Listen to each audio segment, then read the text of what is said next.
바다 위 코끼리 열차.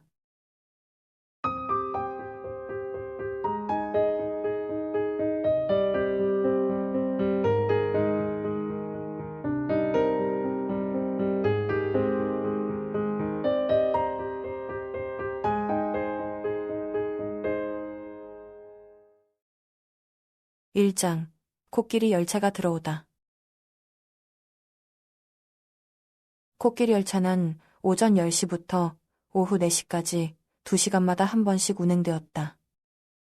공원 정문 앞에 열차 승강장에서 출발해 야외 음악당, 식물원 숲속 산책길 입구, 미술관, 마지막으로 미니 놀이동산을 지나 승강장으로 돌아오는 코스였다.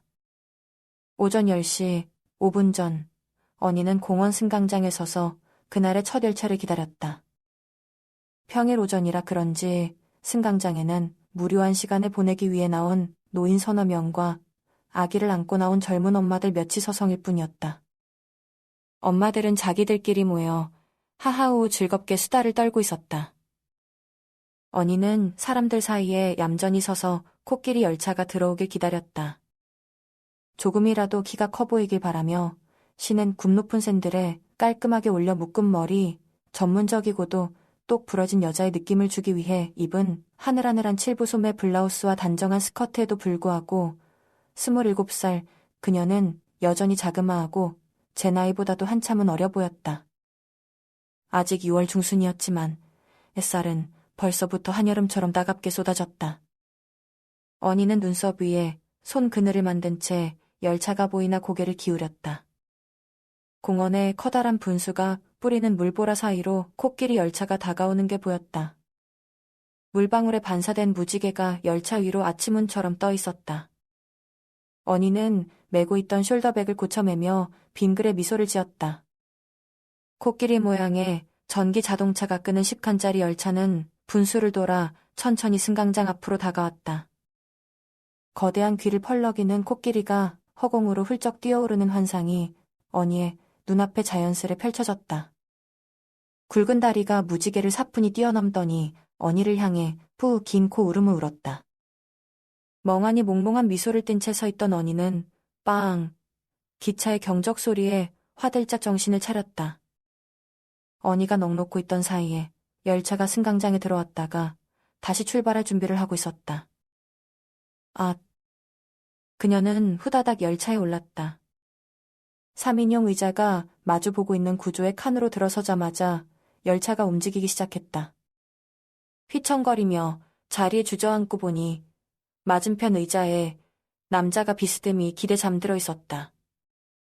3인용 의자에 대각선으로 길게 앉아 캡모자로 얼굴을 가린 채 잠든 남자. 진작 알았다면 다른 칸에 탔을 텐데. 언니는 길게 뻗은 남자의 발을 피해 자리를 다시 잡고 앉으며 생각했다. 열차가 출발하자 차양 아래 창문 없이 활짝 열린 공간으로 상큼한 바람이 불어왔다. 언니는 열차 밖으로 팔을 내밀고 손을 펼쳤다. 손가락 사이사이 바람이 지나가는 게 느껴졌다. 조금 긴장하고 있던 마음이 느긋하게 풀어지며 슬며시 웃음이 났다. 햇살이 언니의 가냘픈 팔 위로 하얗게 반짝였다. 열차가 왼쪽으로 방향을 틀더니 야외 음악당 승강장으로 들어섰다. 맞은편에 앉은 남자의 고개가 열차의 움직임을 따라 천천히 기울어지며 모자가 흘러내렸다. 볼을 간지리는 바람을 향해 눈을 감고 있던 언니가 그 미묘한 움직임에 고개를 돌렸다. 모자가 스르륵 미끄러져 언니의 발치로 떨어졌다. 무의식적으로 모자를 향해 손을 뻗던 언니의 동작이 주춤 멈췄다. 아... 남자의 얼굴 위로 바람이 지나가고 햇살이 지나가고 다시 그늘이 지나갔다. 언니는 남자의 얼굴에서 시선을 뗄 수가 없었다. 20대 중후반쯤? 긴 속눈썹이 그늘을 들이운 눈매와 반듯한 콧날, 선이 선명한 인매에 햇살에 그을린 피부. 언니의 심장에 살랑 바람이 일었다. 잠자는 숲속의 미녀를 처음 본 왕자가 이런 기분이었을까? 잠든 남자를 바라보는 언니의 시야 속으로 거대한 궁정이 솟아오르더니 남자는 그대로 왕자가 되어 대리석파 침대 위에 비스듬히 누운 모습으로 바뀌었다. 사랑을 갈구하는 마녀를 거절한 죄로 영원한 잠에 빠진 왕자. 언니는 드레스 자락을 휘날리며 백마를 타고 왕자에게 달려가 그의 저주를 풀어줄 셈으로 언니의 고개가 살짝 기울었다. 그 순간 거짓말처럼 남자의 감긴 눈이 떠졌다. 검은 눈동자가 언니의 동그란 눈동자와 마주쳤다. 언니는 고개를 기울인 채 남자의 검은 눈동자를 멀뚱히 바라보았다. 검고 깊어서 마치 주술이라도 거는 것 같은 눈동자였다. 언니는 그 눈동자에 갇히기라도 한 것처럼 몸이 굳어졌다. 말끄러미 언니를 올려다보던 남자의 눈동자 속으로 미묘한 표정이 지나갔다. 그 감정이 뭔지 미처 파악하기도 전에 남자의 눈동자가 짓궂게 반짝였다. 키스라도 하게. 네? 남자의 갑작스런 질문에 화들짝 놀란 언니는 자신의 자세를 깨닫고는 아니. 모자. 라며 당황한 몸짓으로 발치의 모자를 향해 손을 뻗었다. 그 서슬의 숄더백이 바닥으로 떨어지며 가방 안에 물건이 쏟아졌다. 아, 필기구와 노트, 화장품 가방과 소설책이 남자의 운동화 위로 흩어졌다. 언니가 후다닥 몸을 웅크리며 물건들을 가방에 쓸어 담았다. 그 사이 느긋한 동작으로 모자를 집어 푹 눌러 쓴 남자가 언니가 미처 챙기지 못한 쪽지를 주워들었다. 가방을 챙겨 자세를 바로잡던 그녀는 남자가 들고 있는 쪽지를 발견하고는 손을 내밀었다. 오늘의 약속이 적힌 쪽지였다. 남자가 피식 웃더니 언니에게 쪽지를 내밀었다. 오늘이 월요일인가? 쪽지를 받아들던 언니는 남자의 물음에 멀뚱히 그를 쳐다보았다. 남자는 나른하게 기지개를 쭉 켜더니 열차 밖을 내다보았다. 열차는 막 야외 음악당 승강장을 벗어나 곱게 뻗은 메타세콰 이어 나무 사이를 지나고 있었다. 긴 나무의 그림자가 기차 선로처럼 그의 얼굴 위를 차례로 스치며 지나갔다. 태국에는 요일마다 상징하는 색이 있다더라고. 남자가 불쑥 언니를 돌아보며 말했다. 언니는 멀뚱히 남자를 바라보았다. 이 남자가 무슨 의도로 이 말을 하는 건지 알 수가 없었다. 고민하듯 고개를 기울인 언니를 바라보던 남자가 피식 웃었다. 그러더니 천천히 방향을 틀며 식물원이 있는 언덕배기를 오르는 차 밖으로 몸을 내밀었다. 덥겠네. 오늘도. 하늘을 흘게 돌려다보며 혼잣말처럼 중얼거린 남자가 아직 멈추지도 않은 열차에서 훌쩍 뛰어내렸다.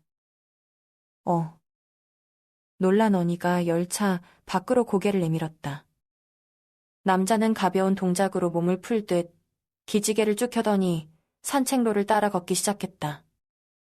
열차가 속도를 내며 언덕을 오르는 동안 남자는 산책로 곁에 야외 소풍장 쪽으로 걸음을 옮기고 있었다. 언니는 고개를 내밀고 멀어져가는 남자를 바라보았다. 나무 사이로 남자의 모습이 사라지기 직전 얼핏 그 역시도 이쪽을 돌아보는 것이 보였다. 빙그레 남자의 얼굴엔 미소가 어려 있었다. 그 미소가 따뜻한 바람처럼 언니를 스쳐 지나갔다.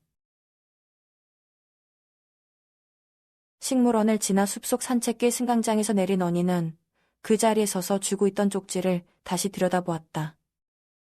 숲속 작은 찻집. 10시 30분. 차를 마실 것. 언니의 미간에 주름이 잡혔다. 이 단순한 내용에 메모를 벌써 몇 번째 들여다봤는지 쪽지는 꾸깃하니 모서리가 달아 있었다. 고개를 들자 나지막한 산으로 연결된 등살로 입구와 빨간색 지붕의 인 찻집이 보였다. 찻집 입구에 작은 벤치 곁에 나무를 깎아 만든 팻말이 서 있었다. 숲속 작은 찻집. 팻말에 흘려 쓴 글씨는 투박하고 소박했다. 면접이긴 한데 의뢰인은 안 나올 거야. 차 한 잔 마시고 가라고 할 텐데 차를 마시고 있으면 합격 여부가 문자 메시지로 와. 그 기준이 뭔지는 모르겠어. 자서전 대필 아르바이트 자리를 소개해주면서 이니가 한 말이었다. 누구의 자서전인지는 모르겠지만 거물인 것 같다고. 딱히 경력을 따지지는 않는데 면접 자체를 통과하기가 어렵다고. 이니는 경력 하나 없는 언니에게 한번 해봐. 제의를 하며 설명했다.